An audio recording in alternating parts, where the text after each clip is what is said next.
Hi, இன்றைக்கி நம்ம கடன்னு ஒரு வெஜ் பிரியாணிங்க குக்கரில் எப்படி செய்யணும்னு பார்க்கலாம். குக்கர் வச்சுட்டு எண்ணெய் ஒரு ஸ்பூனு, நெய் ஒரு ஸ்பூன் ஊற்றிட்டு ஹோல் பிரியாணி ஸ்பைசஸ் போட்டு தாளிச்சுக்குங்க.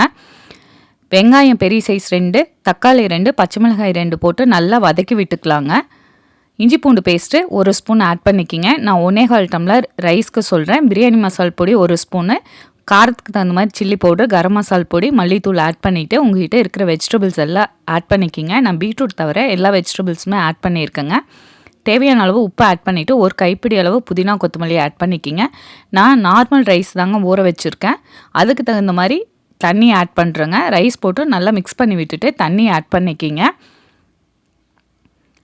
ஃபைனலாக லெமன் ஜூஸ் ஊற்றி 2 விசில் விட்டு எடுத்திங்கன்னா சூப்பரான உதிரியான பிரியாணி ரெடி. இதுக்கு நான் ப்ரெட்டை டோஸ்ட் பண்ணி ஆட் பண்ணுறேங்க. ஃப்ரை பண்ணி ஆட் பண்ணல.